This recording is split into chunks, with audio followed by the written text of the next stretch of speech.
হরে কৃষ্ণ কৃষ্ণ কৃষ্ণ হরে হরে, হরে রাম রাম রাম হরে হরে। সকল ভক্তবৃন্দকে আমি স্বাগত জানাই। আর সকালের অনুষ্ঠানে আমরা ভগবানের ভগবদ গীতার ক্লাস এখন আমরা শুরু করব। তার আগে আমরা ভগবানকে একবার ডেকে নেব। তো আমি আপনাদের সকলকে মিউট করে দিচ্ছি, যাতে কারো কিছু বলার থাকলে হ্যান্ড রেজ করে বলবেন।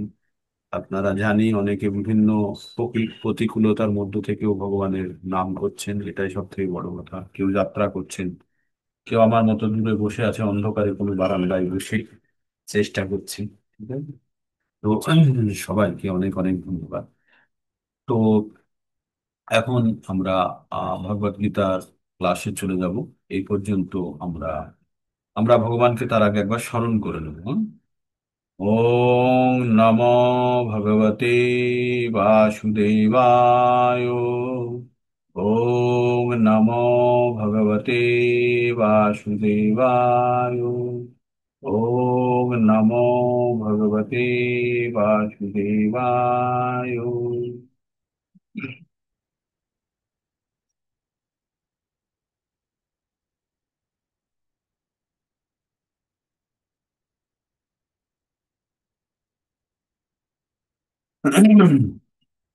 তো আমরা এ পর্যন্ত আমরা 6টা চ্যাপ্টার। কি হলো, শোনা যাচ্ছে না? বলুন বলুন বলুন। বলুন মাতাজি, কি বলতে চাইছেন? আপনার কথা শুনতে পাচ্ছি না আমি। ঠিক আছে, ক্লিয়ার আছে প্রভু।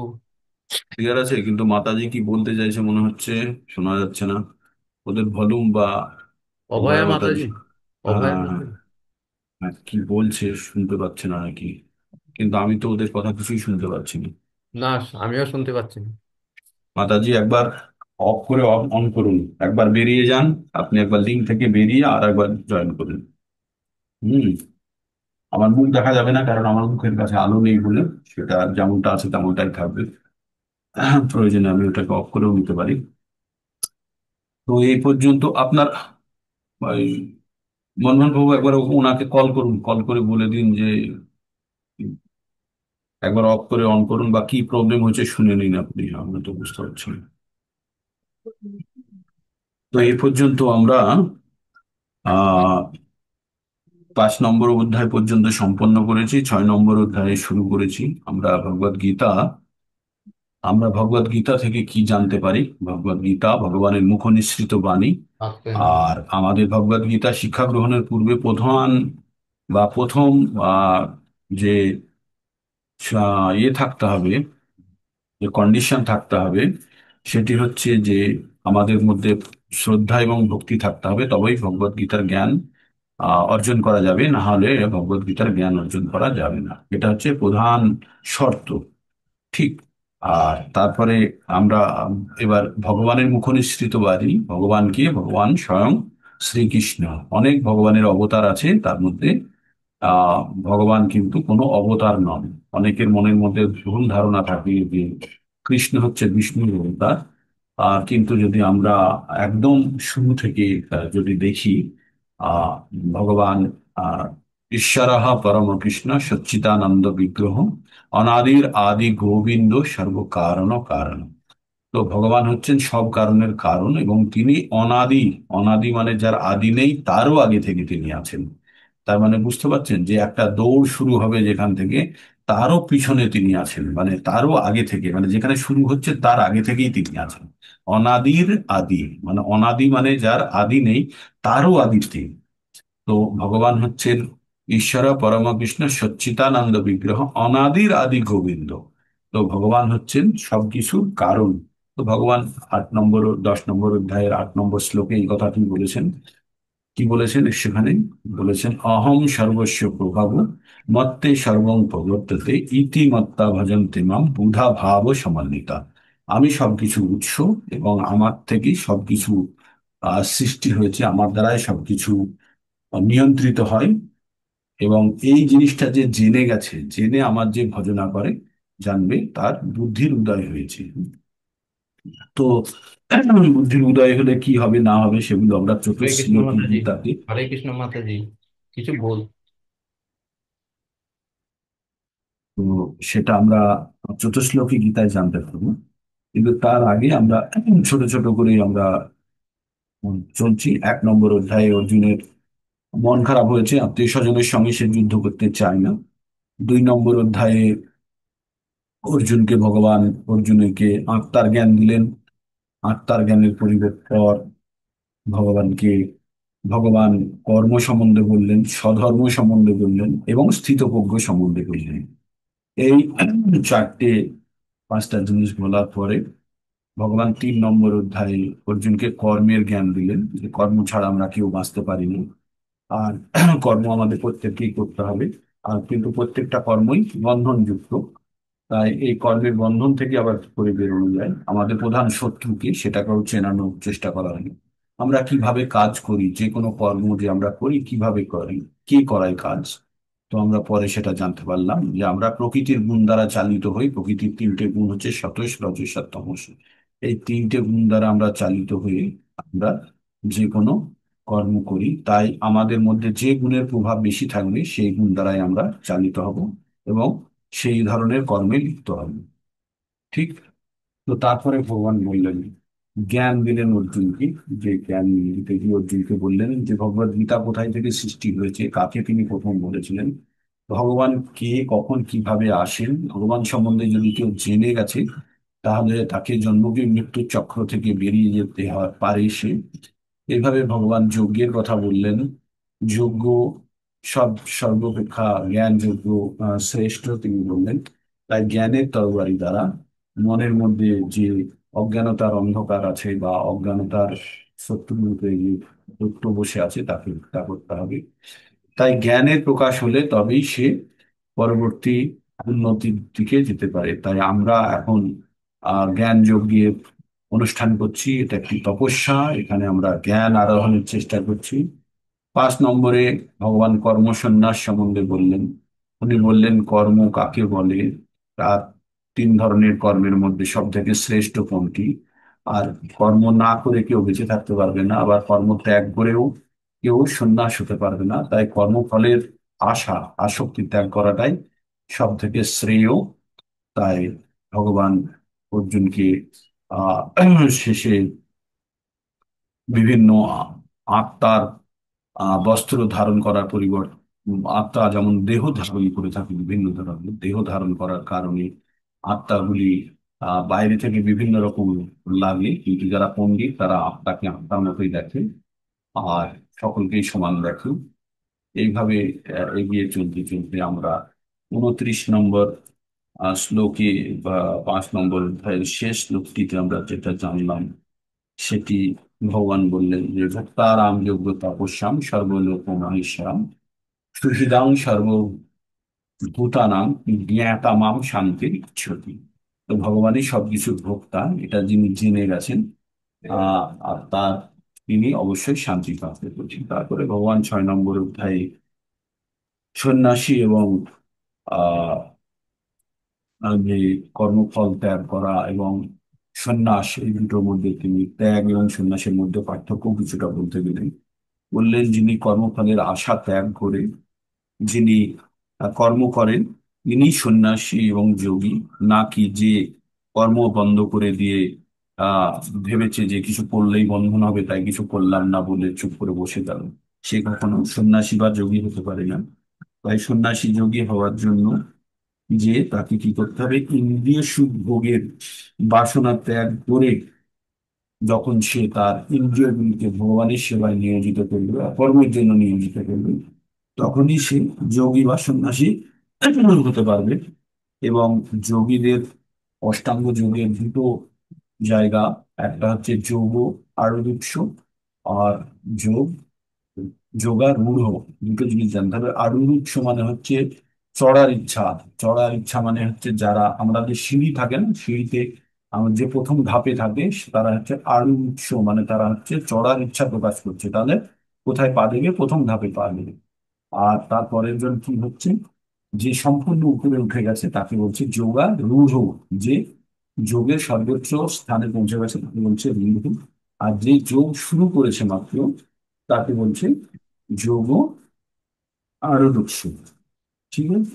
তো এবার যখন যোগী জড়জগতের সমস্ত সুখ ভোগে সমস্ত সংকল্প ত্যাগ করে ইন্দ্রিয় ভোগ বিষয় থেকে এবং সকাম কর্মের প্রতি অনাসক্ত রহিত হন, আসক্তি রহিত হন, তখন তাকে যোগার গুরু বলা হয়। যোগার গুরু মানে হচ্ছে সর্বস্ব শ্রেণীতে যিনি পৌঁছে গেছেন, তিনি কি রকমের হন, তাই সেই সম্বন্ধে বলছে তিনি সমস্ত রূপের জড় জাগতিক সুখ থেকে নিজেকে বিচ্ছিন্ন করে ফেলেছেন। সব ধরনের ইন্দ্রিয় ভোগের কামনা বাসনাকে তিনি ত্যাগ করেছেন। আর তিনি আসক্তি রহিত, মানে যে তিনি কাজ করছেন, যে সকাম কর্ম করছেন, তাতে কোনো তার আসক্তি নেই। আসক্তি রহিত ভাবে তিনি নিজেকে স্থাপিত করেছেন।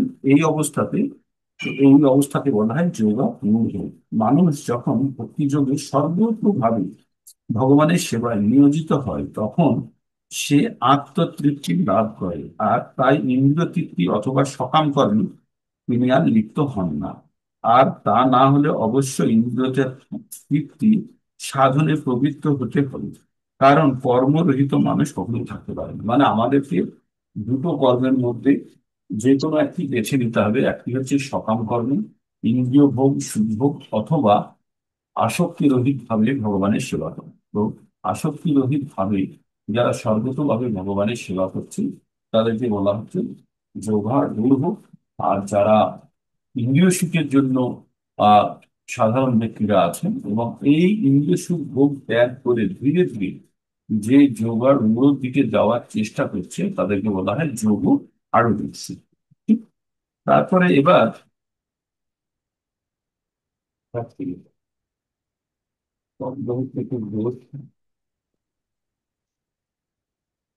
এবার আমাদের জানতে হবে যে আমাদের নিজেদেরকে উদ্ধার করার জন্য কি বলছি, উদ্ধারেত আত্মনা আত্মনম জীবাত, আত্মনা আত্মনম আত্মনম অবসাদয়েত, আত্মা এব হি আত্মন বন্ধু বন্ধু আত্ম এব এব রিপু আত্মান, এব রিপু আত্মান উদ্ধারিত আত্ম আত্মানাং না আত্মন অবসাদয়েত, আত্মৈব আত্মৈব হি আত্মনা বন্ধু আত্মৈব রিপু আত্মনা।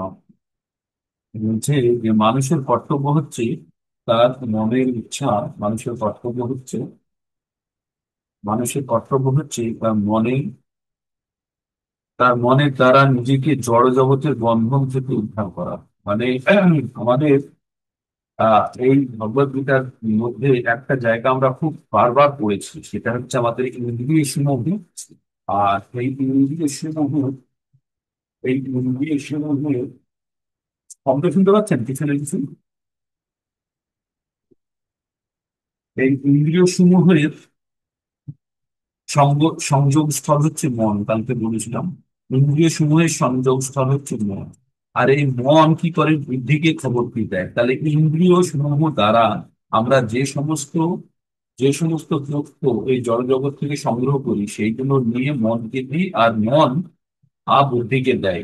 আর এইটি যদি আমাদেরকে বিষয়সমূহ, সেই বিষয়সমূহ দ্বারা যদি আমরা উত্তেজিত পাই, রূপ রস গন্ধ শব্দ স্পর্শ, এইটা দ্বারা যদি আমরা উত্তেজিত হই, বা এটা যারা যারা আমরা যদি আহ আহ, মানে আমরা যদি এই রূপ রস গন্ধ দ্বারা যদি আমরা প্রভাবিত হই, তাহলে কিন্তু আমাদের সেটার প্রতি আসক্তি তৈরি হবে। তাই বলছে এই মন, যদি কোনো রকমে এই আসক্তির থেকে যদি মন যদি দূরে থাকতে পারে, মন যদি কোনো রকম ভাবে যে ওই জায়গাটাকে বাইরে থেকে যে আমাদের আহ আত্মা পর্যন্ত আমাদের যে ইনফরমেশন গুলো তৈরি করতে, ইনফরমেশন গুলো কি কি, যে রূপ রস গন্ধ, যে ইন্দ্রিয়ের বিষয় সমূহ যেগুলো মনের মধ্যে দিয়ে আমাদের বুদ্ধি পর্যন্ত যাচ্ছে, আর বুদ্ধি যদি একটু বিচলিত হয়ে যায়, তাহলে কিন্তু আমরা সকাম কর্মী বা ইন্দ্রিয় সুখ ভোগের জন্য আমরা নিজেদেরকে আবার যুক্ত হই।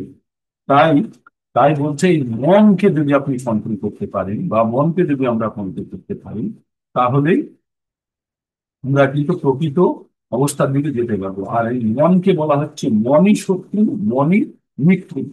এইটা আবার পরের শ্লোকে তৈরি হল।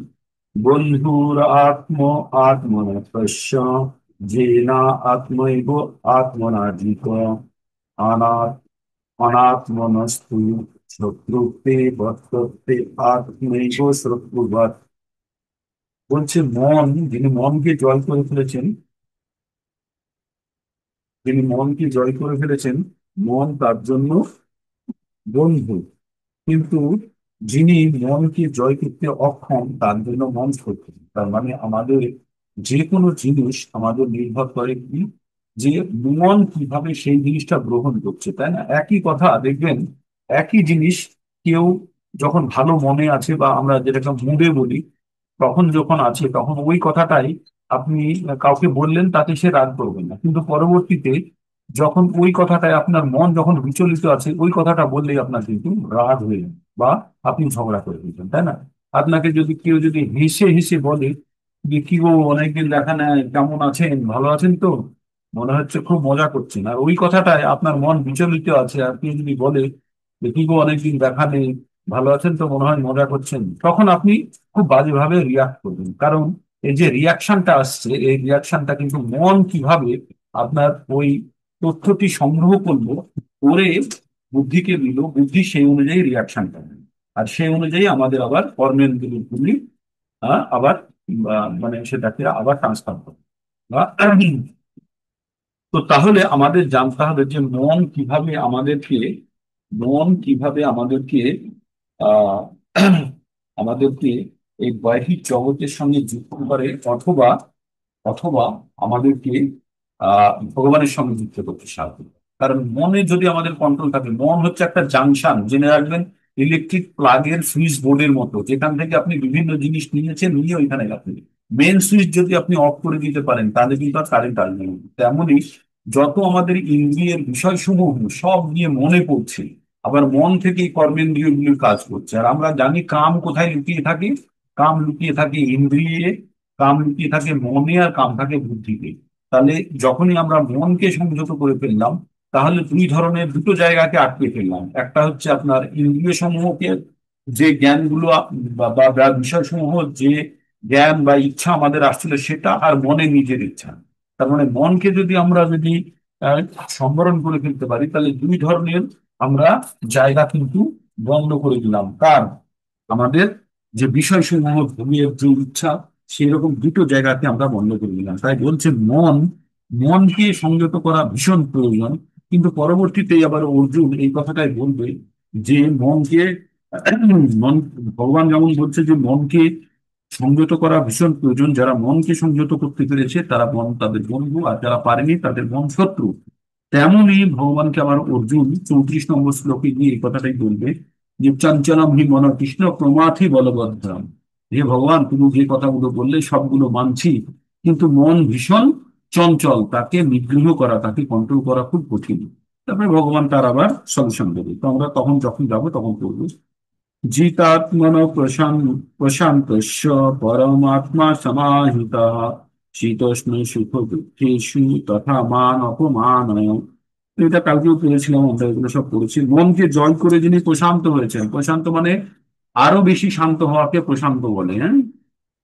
তিনি পরমাত্মাকে উপলব্ধি করতে পেরেছেন, তা এবং তার কাছে শীত গ্রীষ্ম দুঃখ মান অপমান সব সমান। আমরা কি করি? তৃণাদপি সুনিচেন তরুরপি সহিষ্ণুনা অমানেন অমানেদেনা কীর্তনিয়া সদা হরি। আমরা যখন শিক্ষা স্থাপন করি, তখন আমরা এই শ্লোকটি প্রতিদিন বলি তো, যে ভগবান যেন আমি এরকম হতে পারি, কেমন? তৃণাদপি ঘাসের থেকেও নিচু, আর বৃক্ষের থেকেও সহিষ্ণু, আর যেন আর কি করতে পারে? অমানেন, যার সামান্যতম মান নেই তাকে যেন মান দিতে পারে।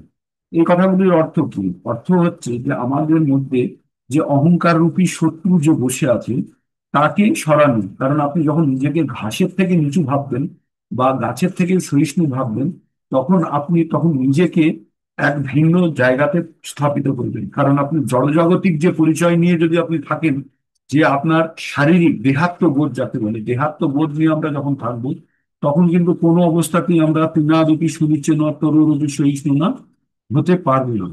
কারণ দেহাত্মবোধ অবস্থায় থাকলেই আমাদের মনের মধ্যে মিথ্যা অহংকারের আস্ফলন হতে থাকবে। আমি লম্বা, আমি বেঁটে, আমি কালো, আমি ফর্সা, আমি পুরুষ, আমি নারী, আমি শিক্ষিত, আমি অশিক্ষিত, এগুলো সব দেহাত্মবোধ, এগুলো সব শারীরিক আমাদের পরিচয়। কিন্তু আমাদের আসল পরিচয় কি? আমরা 2 নম্বরে পড়েছি, আমরা আত্মা। আর এই দেহরূপী বস্ত্র দ্বারা বা বাহন দ্বারা আমরা আবৃত হয়ে আছি। তাই আমরা যখন নিজেদেরকে 5 নম্বর আমরা কি বললাম, যে পণ্ডিত কারা? পণ্ডিত যারা বিদ্যা বিনয় সম্পন্ন ব্রাহ্মণে এবং গভীর হস্তিনী সুনিচৈব সপাকে চ পণ্ডিত হয় সহদর্শী নাম, যারা প্রত্যেককে সমানভাবে দেখে, তিনি একমাত্র পণ্ডিত। তো সেই পাণ্ডিত্য অর্জন করতে গেলে আমাদের আগে নিজের পরিচয় জানতে হবে। আর নিজের পরিচয় কি? আমরা আত্মা, আর আমরা দেহধারী জীব। এই দেহের কাজ হচ্ছে আত্মাকে তার পরম গন্তব্যস্থলে পৌঁছে দেওয়া। কিন্তু যদি এই দেহ যদি নিজের সুখভোগের ইচ্ছা কামনা বাসনায় যদি ব্যস্ত হয়ে পড়ে, তাহলে আত্মাকে নির্দিষ্ট জায়গাতে নিয়ে যেতে পারবে না। মনে করুন আপনি একটি ট্যাক্সি ভাড়া করেছেন, করে আপনি আপনার বাড়ি থেকে আপনি এয়ারপোর্টে যাবেন। এবার এয়ারপোর্টে নিয়ে যাচ্ছেন, ট্যাক্সিটি অতি সুন্দর, আর তাতে বসে আপনার খুব ভালো লাগছে। সেই অবস্থাতে ড্রাইভার যেখানে খুশি এই দোকানে থামছে, সেই দোকানে থামছে, ওখান থেকে চা খাচ্ছে, এখানে বিড়ি খাচ্ছে, এইরকম করতে করতে সারা রাস্তা আপনাকে যদি নিয়ে যেতে থাকে, তাহলে এমনও হতে পারে যে আপনি এয়ারপোর্টেই পৌঁছতে পারলেন না, তার আগে আপনার ফ্লাইট চলে যাবে। তো তেমনই আমাদের এই দেহরূপী যে আমাদের বাহন আছে, সেই বাহনটিকে আমরা যদি প্রকৃত উদ্দেশ্যে ব্যবহার করতে না পারি, আর এখানে ওখানে যদি আমাদের ইন্দ্রিয় সুখের জন্য ব্যবহার করতে যাই, তাহলে কিন্তু আমরা কখনো আমাদের গন্তব্যস্থলে পৌঁছতে পারবো না। তাই আমাদেরকে প্রথমে আমাদেরকে স্থির করতে হবে আমাদের জীবনের উদ্দেশ্য কি। আর যখনই আমরা উদ্দেশ্যকে জেনে নিয়ে আর সেই পথে যখন অগ্রসর হব, তখনই কিন্তু আমরা গন্তব্যস্থলের দিকে পৌঁছতে পারবো। তাই আমাদের সর্বদা মনে রাখতে হবে যে এই মনুষ্য জীবন অত্যন্ত দুর্লভ। এই জীবন আমাদেরকে সঠিকভাবে ভগবান প্রাপ্তির জন্য ব্যবহার করতে হবে। আর আহার নিদ্রা ভয় মৈথুন, এই 4টি কাজ যে কোনো প্রাণীরাও করে থাকে। আর ওই প্রাণীরাও এই একই রকম আনন্দ ভোগ করে থাকে। তাই যদি প্রাণীদের মতোই যদি আনন্দ ভোগ করতে হয়, পশুদের মতোই যদি ভোগ করতে হয়, তাহলে মানব জীবনটা আমাদের কাছে ব্যর্থ জ্ঞান, তাই না? তো সেই কথাই বারবার আমাদেরকে বলছি, যারা ইন্দ্রিয়কে জয় করে ফেলেছে, যারা প্রশান্ত আত্মা, যাদের মন অত্যন্ত শান্ত হয়ে গেছে, তার কাছে সুখ দুঃখ, শীত বর্ষা মান অপমান সব তার কাছে সমান। তারপরে 8 নম্বরটা কি আছে আমাদের? জ্ঞান বিজ্ঞান তিক্ত আত্মা কূটস্থ বিজিতেন্দ্রিয় যুক্ত আত যুক্ত ইতি উচ্যতে যোগী সম লোষ্টাশ্ম কাঞ্চন জ্ঞান বিজ্ঞান তৃপ্তাত্মা কূটস্থ বিজিতেন্দ্রিয় যুক্ত ইতু উচ্যতে যোগী সমলোষ্টাশ্ম কাঞ্চন। কাউকে এটা নিয়ে বলেছিলাম, যিনি শাস্ত্রের জ্ঞান এবং শাস্ত্রের জ্ঞান ও উপলব্ধ জ্ঞান দ্বারা, উপলব্ধ জ্ঞান মানে হচ্ছে আমাদের অনুভূতির জ্ঞান, মানে আমরা নিজে নিজে যে জিনিসটা বুঝতে শিখেছি। এক হচ্ছে আপনারা পঠন করছেন, আমরা আলোচনা করছি, তার মাধ্যমে জ্ঞান অর্জন করছি। আর নিজে নিজে কিছু উপলব্ধি করছি, সেই সমস্ত এই দ্বারা, এটার দ্বারা আমরা যখন বুঝতে পারবো, কি বুঝতে পারবো? যিনি শাস্ত্রের জ্ঞান ও উপলব্ধ জ্ঞান দ্বারা বা তত্ত্ব অনুভূতির দ্বারা পরিতৃপ্ত হয়েছেন, যখন আমরা জ্ঞানে মোটামুটি আমরা জেনে গেছি যে এই জিনিসগুলো, তখন আমরা কি করছি? তখন তিনি চিন্ময় স্তরে, চিন্ময় স্তরে মানে আর এই জড়জগতিক বিষয় আশয় ভাবনা চিন্তার মধ্যে নেই, তিনি সম্পূর্ণরূপে আধ্যাত্মিক অবস্থায় স্থিত। তার কাছে কি? তিনি জিতেন্দ্রেন, তিনি জিতেন্দ্রিয়। জিতেন্দ্রিয় মানে ইন্দ্রিয়কে যে জয় করেছে, আমাদের ইন্দ্রিয় সমূহকে, চক্ষু কর্ণ নাসিকা জিহ্বা ত্বক, হাত পা মুখ উদর উপস্থ, এই 6টি কর্মেন 5টি কর্মেন্দ্রিয় আর 5টি জ্ঞানেন্দ্রিয়, আর একটা হচ্ছে মন অন্তরেন্দ্রিয়। এই 11টিকে যিনি জয় করে ফেলেছেন, তাকে বলা হচ্ছে জিতেন্দ্রিয়। এবং তাদেরকে বলা হয় গোস্বামী, যারা তাদের ইন্দ্রিয়কে জয় করে ফেলেছে। তো এই যারা জয় করে ফেলেছে, তাদের কাছে সম লষ্টাশ্ম কাঞ্চন, সম সমান লষ্ট লষ্ট লষ্ট অশ্মন আর কাঞ্চন। তো লষ্ট মানে হচ্ছে মাটি, অশ্ম মানে হচ্ছে পাথর, আর কাঞ্চন মানে হচ্ছে সোনা। এটার উদাহরণ আপনাদেরকে আগেও দিতাম, যেটা বলতাম যে যে বিদ্যা বিনয় সম্পন্ন ব্যক্তি কি দেখছে, যে একজন পণ্ডিত কি দেখছে, প্রত্যেকের মধ্যে একই রকম আত্মা দেখছে। আর এখানে আবার কি বলছে? এখানে সোনার তুলনা করেছে কিসের সঙ্গে? এক খণ্ড মাটি, একটি পাথর আর একটি সোনার মধ্যে কোনো পার্থক্য নেই। কার কাছে? যিনি যিনি প্রকৃতপক্ষে আধ্যাত্মিক স্তরে, চিন্ময় স্তরে অধিষ্ঠিত হয়েছেন। কারণ তার জড়জাগতিক কোনো কামনা বাসনা নেই। তাহলে সোনার মূল্য আমাদের কখন? যখন আমাদের জড়জাগতিক মূল্যের সাপেক্ষে যখন আমরা সোনাকে যখন আমরা ব্যবহার করব, তখনই সোনার দাম বেশি, তাই না? জড়জাগতিক ভিত্তিতে। একটা কুকুরের কাছে, যদি একটা কুকুর আছে, কুকুরের সামনে একটা খাবার রেখে দিলেন, 1,000 টাকার একটা বান্ডিল রেখে দিলেন 10 টাকার নোটের, আর একটা সোনার একটা খণ্ড রেখে দিলেন কুকুরের সামনে, কুকুর কোনটা নেবে? কুকুর খাবারটা খাবে, তাই না? তো কুকুর কেন খাবারটা খাবে? কারণ তার কাছে খাবারটা মূল্যবান, বাকি জিনিসগুলোর কাছে তার কাছে মূল্যবান নয়। এবার যদি মনে করুন একটা হাতির কাছে যদি খুব ভালো ডিশ খাবার রান্না করা হয়েছে যেটা হাতি খায় না, একটা সোনার একটা পাথর রাখা আছে, কোনটা নেবে? কোনোটাই নেবে না, তার কাছে কোনোটাই প্রয়োজন নেই। তো যারা যারা এই আধ্যাত্মিক স্তরে যারা নিজেদেরকে প্রতিষ্ঠিত করে ফেলেছে, যারা চিন্ময় স্তরে অধিষ্ঠিত হয়েছে, যাদের ইন্দ্রিয় সম্পূর্ণরূপে যাদের নিয়ন্ত্রণে, তারা কি করছে? তারা মাটি, তাদের কাছে পাথর, আর তাদের কাছে সোনা একই রকম, কারণ জড়জগতিক কোনো জিনিসের তাদের কাছে কোনো মূল্য নেই। এবার আমরা 9 নম্বরে চলে যাব।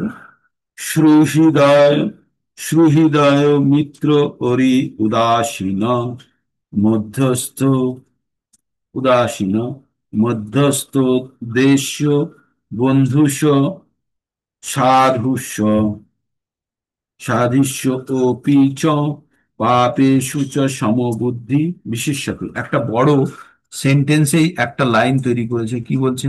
সুহৃদ মিত্র অরি, সুহৃদ মিত্র অরি উদাসীন, মধ্যস্থ, মধ্যে মধ্যস্থ দেশ বন্ধুষ,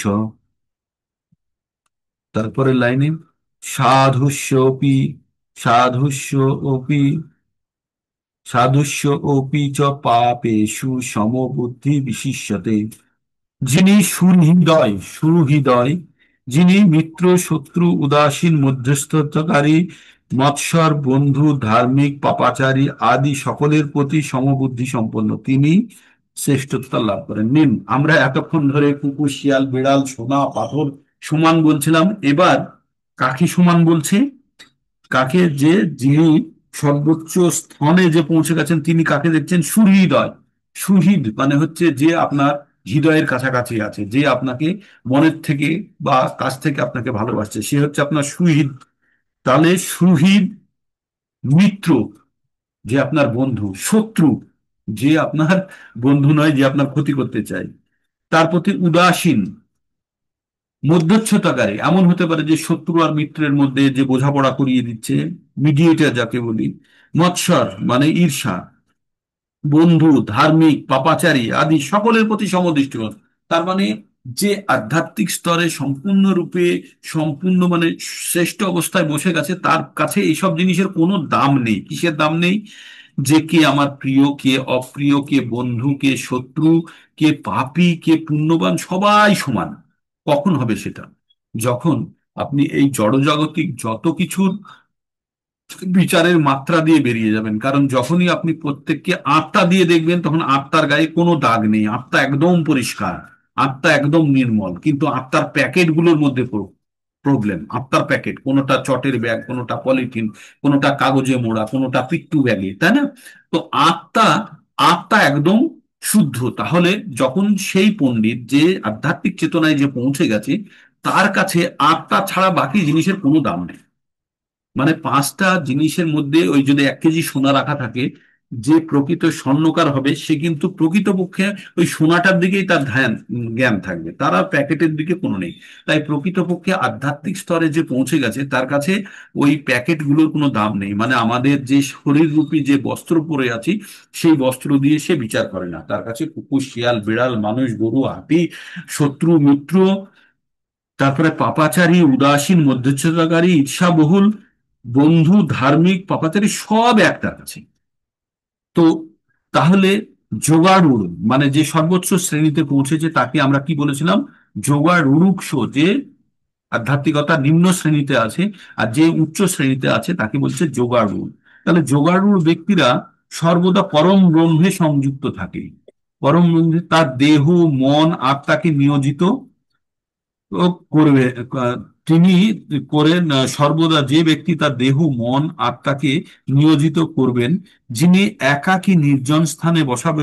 না, ওটা তো এখনো যায়নি। আচ্ছা, তো তাহলে কি বললো? যিনি সুহৃদয়, সুহৃদ, মিত্র, শত্রু, উদাসীন, মধ্যচ্ছতকারী, মৎসর, বন্ধু, ধার্মিক, পাপাচারী আদি সকলের প্রতি সম বুদ্ধি সম্পন্ন, তিনি শ্রেষ্ঠতা লাভ করেন। তারপরের শ্লোকে কি বলছেন? যোগী যুঞ্জিত সতত আত্মানাং রসতি স্থিত একাকী যত চিত্তাত্মা নিরাশীর পরিগ্রহ। আবার বলি, যোগী যুঞ্জিত সতত আত্মানাং রস রহসি স্থিত একাকী যত চিত্তাত্মা নিরাশীর পরিগ্রহ। মানে কি বলছে? যিনি সর্বোচ্চ শ্রেণীতে পৌঁছে গেছেন, যিনি যোগাড়ুর অবস্থায় পৌঁছে গেছেন, তিনি কি করবেন? সর্বদা পরব্রহ্মে সংযুত হয়ে তার দেহ, মন ও আত্মাকে নিয়োজিত করবেন। কোথায়? একাকী তিনি নির্জন স্থানে বসবাস করে সর্বদা সতর্কভাবে মনকে বশীভূত করবেন, এবং তিনি বাসনামুক্ত ও পরিগ্রহ পরিগ্রহ রহিত হবেন। বলছে যে যোগাড়ুড়ে আছে, সে কি অবস্থায় থাকবে সেই কথা বলছে এখানে। বলছে তিনি দেহ, মন এবং আত্মা, আমাদের তিনটে জিনিস কি? আমাদের দেহ, মন মানে হচ্ছে সূক্ষ্ম শরীরের অংশ, আর আত্মা, এই তিনটে জিনিসই তো আমাদের কাছে আছে তিনটে স্তরে। তো তিনটেকে সম্পূর্ণভাবে তিনি কি করছেন? নিয়োজিত করছেন। কোথায়? নির্জন স্থানে বসবাস করে।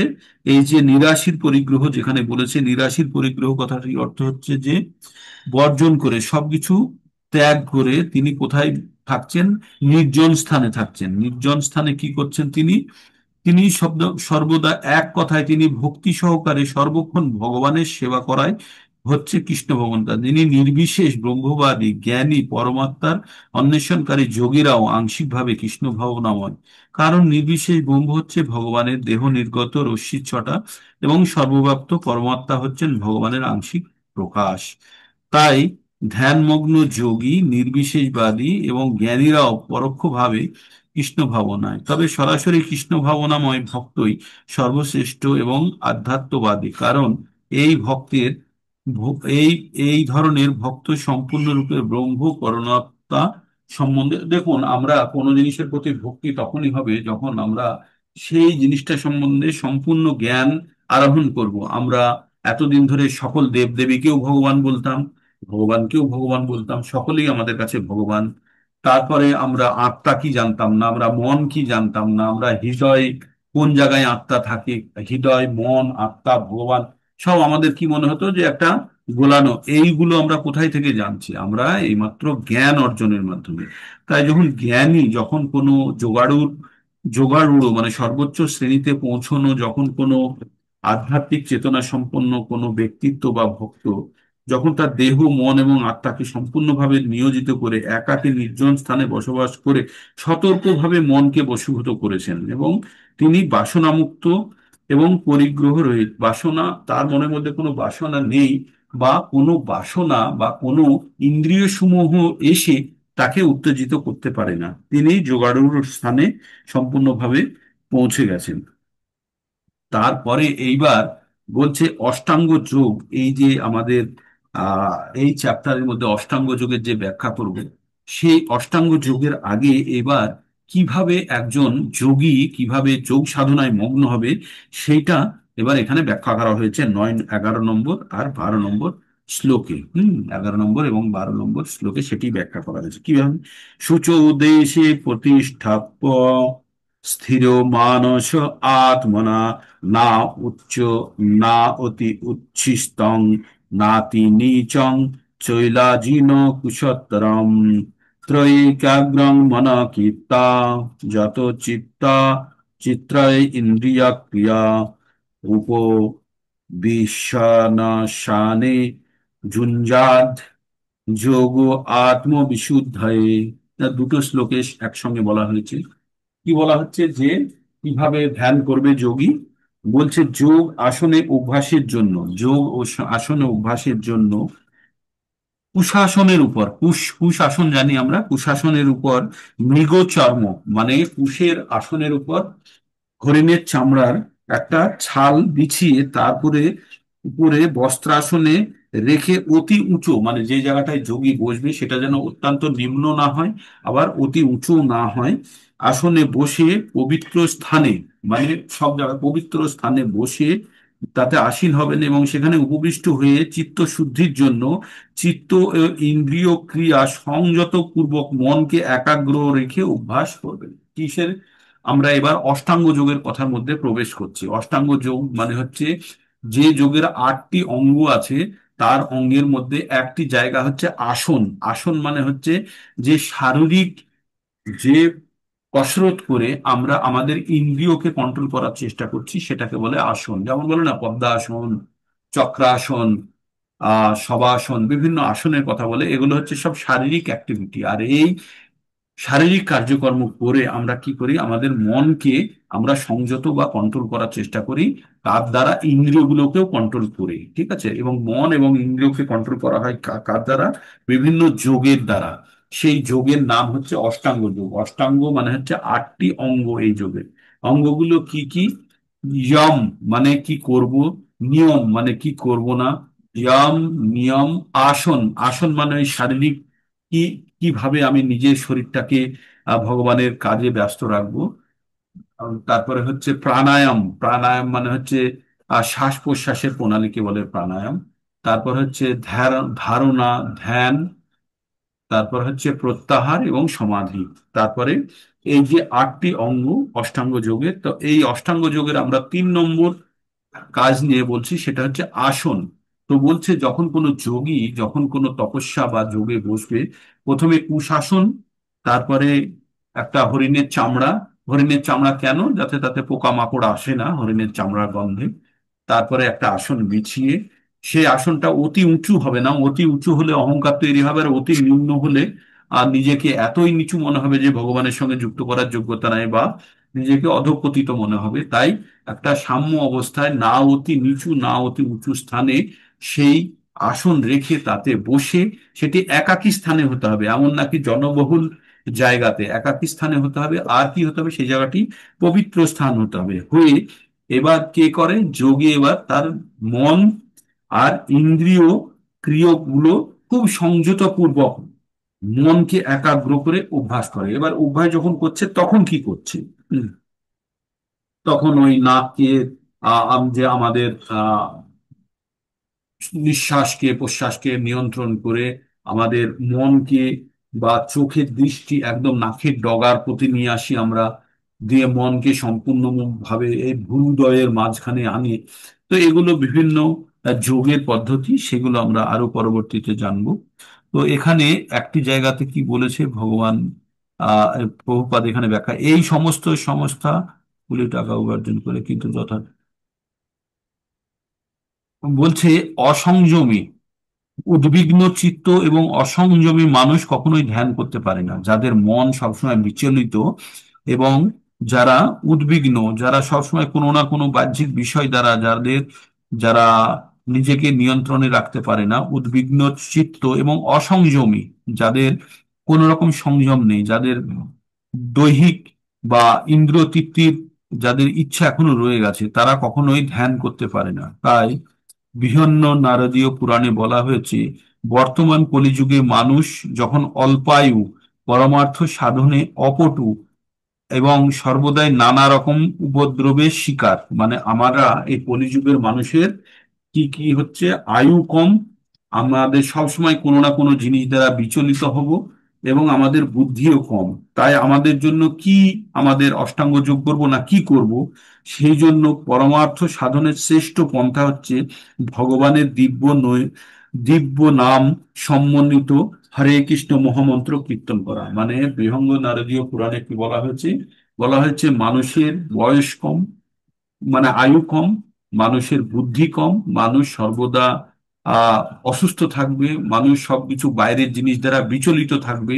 তাহলে মানুষ কি করবে? এই যুগে উদ্ধারের জন্য কি করবে? তাই বলছে, বলছে যে হরের নাম হরের নাম এইব কেবলম, মানে বলছে হরের নাম হরির নাম করতে বলছে। হরের নাম এইব কেবলম, কোন জিনিস যখন আমরা বারবার বারবার বলি তখন সেই জিনিসটির গুরুত্ব ভীষণভাবে বেড়ে যায়। তাই বলছে হরের নাম এইব কেবলম, মানে শুধু হরির নামই করতে হবে। কালেও নাস্তব্য গতির উন্নতা, এই কলিতে উদ্ধার হতে গেলে আর কোনো ব্যবস্থা নেই, আর কোনো ব্যবস্থা নেই, আর কোনো ব্যবস্থা নেই, মানে তিনবার বলছে হরির নামই শুধু আপনি নিতে হবে আপনাকে। এছাড়া কলিতে উদ্ধার হওয়ার আর কোনো ব্যবস্থা নেই। কি বলছে? কালো নাস্তেব্য গতির অন্যথা, মানে এছাড়া আর কোনো উপায় নেই। তাই বলছে বিবাদ ও শঠতায় পরিপূর্ণ বিবাদ, সব সময় দেখবেন কোথাও না কোথাও ঝামেলা হচ্ছে এবং একজন আরেকজনকে ঠকানোর জন্য বসে আছে, তাকে বলে শঠতা। পরিপূর্ণ এই কলিযুগে মুক্তি লাভের একমাত্র উপায় হচ্ছে হরে কৃষ্ণ মহামন্ত্র। এছাড়া আর কোনো গতি নেই, এছাড়া আর কোনো গতি নেই। তো এইভাবেই ব্যাখ্যা করা হয়েছে। তারপরে 13-14 আমরা একবার পঠন করেই নিই।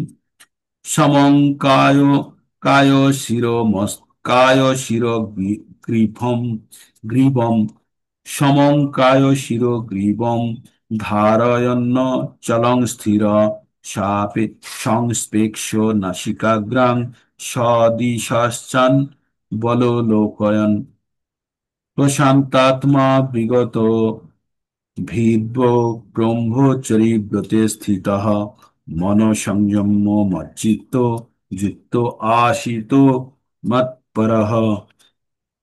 শরীর মস্তক গ্রীবাকে, শরীর মানে হচ্ছে শরীর, মস্তক মানে হচ্ছে মাথা, আর গ্রীবা মানে হচ্ছে গলা, একে সমানভাবে রেখে যখন বসবেন তখন সোজা ভাবে বসে, না কাত না বাঁকা, একদম সোজা হয়ে বসে কি বলছে, অন্যদিকে দৃষ্টি নিক্ষেপ না করে, কোনো দিকে দৃষ্টি থাকবে না। নাসিকার অগ্রভাবে দৃষ্টি স্থির করতে হবে, মানে আমরা এরকম বসবো, বসে এই নাকের ডগাতে আমরা দেখার চেষ্টা করব ওইভাবে সোজা হয়ে বসে। কোমর সোজা হবে, মেরুদণ্ড সোজা হবে, গলা সোজা হবে এবং মাথা সোজা হবে। হয়ে আমাদের দৃষ্টি কোথায় থাকবে? নাসিকা অগ্রে, হ্যাঁ, নাকের ডগাতে দৃষ্টি রেখে আমরা কি করব, যে নাসিকা রেখে দৃষ্টিপূর্বক প্রশান্ত আত্মা, মানে আত্মা যখন খুব শান্ত হয়ে গেছে তখন ভয় শূন্য ব্রহ্মচর্য ব্রতে স্থিত পুরুষ মনকে সমস্ত জড় বিষয় থেকে পরিহার করিয়া, মানে যত কিছু জাগতিক ভাবনা চিন্তা আছে সেখান থেকে মনকে একদম সরিয়ে নিয়ে কি আমাকে জীবনের চরম লক্ষ্য রূপে স্থির করে হৃদয়ে আমাকে ধ্যানপূর্বক বিবাহ করতে হবে। তাই কাকে? ভগবানকে জীবনের চরম লক্ষ্য স্থির করে, মানে সোজা হয়ে বসে নাকের ডগাতে দৃষ্টি রেখে মন থেকে সমস্ত ধরনের বাহ্যিক যত কিছু চাওয়া পাওয়া আছে সব দূরে করে দিয়ে একমাত্র ভগবানকে জীবনের অভীষ্ট লক্ষ্য হিসাবে স্থির করে ভগবান চেতনায় সম্পূর্ণ মগ্ন হওয়া, এটার কথাই বলছে ভগবান। হম তাই ভগবান বলছেন জীবনের উদ্দেশ্য হচ্ছে শ্রীকৃষ্ণকে জানা, যিনি চতুর্ভুজ বিষ্ণু রূপে সকলের হৃদয়ে পরমাত্মা রূপে বিরাজ করেছেন। যোগ সাধন করার উদ্দেশ্য ভগবানের এই পরমাত্মা রূপের অন্বেষণ পূর্বক দর্শন করা। অন্বেষণ পূর্বক মানে হচ্ছে আমাদের মনের মধ্যে যে সবসময় সংশয় থাকে না যে এটা আছে আদৌ কি নয়, তাই আমরা খুঁজতে থাকি। অন্বেষণ মানে হচ্ছে খোঁজা। তাই ভগবানের দর্শন করে তারপরে তার প্রতি বিশ্বাস বাড়ানোর কথা এখানে বলছি। যে চতুর্ভুজ রূপী বিষ্ণু পরমাত্মাকে দর্শন করার অভিপ্রায় না নিয়ে যোগ অনুশীলন করে সে কেবল অনর্থক সময়ের অপচয়। জীবনের পরম লক্ষ্য পরমেশ্বর ভগবান শ্রীকৃষ্ণ হৃদয়ে অবস্থানকারী পরমাত্মা হলেন যোগ অভ্যাসের পরম লক্ষ্য, এবং জীবের হৃদয়ে বিরাজমান পরমাত্মা রূপী শ্রী বিষ্ণুকে উপলব্ধি করতে হলে সম্পূর্ণ ব্রহ্মচর্য পালন করতে হবে। তাই যোগীকে গৃহত্যাগ না করে নির্জনে একাকী স্থানে পূর্বোক্ত, তার মানে এখানে একটা জিনিস খুব পরিষ্কার ভাবে বলেছে। ব্রহ্মচর্য কথার অর্থ হচ্ছে যে সম্পূর্ণরূপে ইন্দ্রিয়কে পরিগ্রহ করে ভগবান চেতনায় নিজেকে সম্পূর্ণভাবে স্থির করতে হবে। আমার এমন নয় যে এই যে 1 ঘন্টা ভক্তি করে নিলাম আর দুনিয়াদারির সঙ্গে কোনো মতলব নেই, আর দুনিয়ায় ভগবান ভক্তির সঙ্গে কোনো মতলব নেই, আবার নিজের কাজে চলে গেলাম, কাজ টাজ করলাম। কিন্তু এখানে অষ্টাঙ্গ যোগের কথা সেটা বলছে না। তার মানে এই অষ্টাঙ্গ যোগের যে ফর্মুলা গুলো দিচ্ছে, এগুলো সঠিকভাবে আমরা গৃহস্থ হিসাবে ব্যবহার করতে পারবো না। আমাদের গৃহস্থ যোগের মধ্যে কি আছে? আমাদের গৃহস্থের মধ্যে নিষ্কাম কর্মযোগ, কর্ম করো কিন্তু ভগবানের প্রতি কর্মটা করলে আমার মনে হয় সেটাই সর্বশ্রেষ্ঠ, সেটা পরবর্তীতে বলবে। তো এইভাবে আমরা আরো জানতে থাকবো। এইভাবে আমরা থাকবো। এই যে এখানে বলছে বিষয়া বিনির্বর্তন্তে নিরাশস্য দেহিনা রসবর্জং রসোপহস্য পরং দৃষ্টা নিবর্ততে। আর সকলকে জোর করে ইন্দ্রিয় সংযম করতে হলেও উচ্চতর স্বাদ আস্বাদন করার ফলে ভগবত ভক্ত শত প্রবৃত্ত হয়ে সংযম ও অবলম্বন করেন। ভক্ত ছাড়া আর কেউ এই অপ্রকৃত আনন্দ পায় না। এই যে আমরা যে কাজগুলো করছি, কিছু কিছু মনের বিরুদ্ধেও করতে হয় আমরা ভক্তির সময়, তাই না? কিন্তু এগুলো করতে করতে যখন আমাদের অভ্যাস হয়ে যাবে, যখন এর প্রতি আমাদের আসক্তি বাড়তে থাকবে, তখন কিন্তু ভৌতিক ইচ্ছাসমূহ ধীরে ধীরে আমাদের থেকে দূর হতে থাকবে। তো এই ছিল আজকে। কালকে থেকে আমরা আবার পুরো থেকে শুরু করবো। তো আমি ঠিকভাবে আপনাদের সঙ্গে যুক্ত হতে পারছি না, তা প্রোগ্রামটা একটু বিচ্ছিন্ন বিচ্ছিন্ন হয়ে যাচ্ছে, তবুও কিছুদিন এরকম চলবে। আমি একটা বিকট পরিস্থিতির মধ্যে আছি এখানে। ঠিক আছে? তো হয়তো সবই ঠিক হয়ে যাবে ভগবানের ইচ্ছায়। আপনারা ঠিক করে ভক্তি করুন। একবার ক্যামেরা অন করে নিন, একটা স্ন্যাপশট নিয়ে নিই।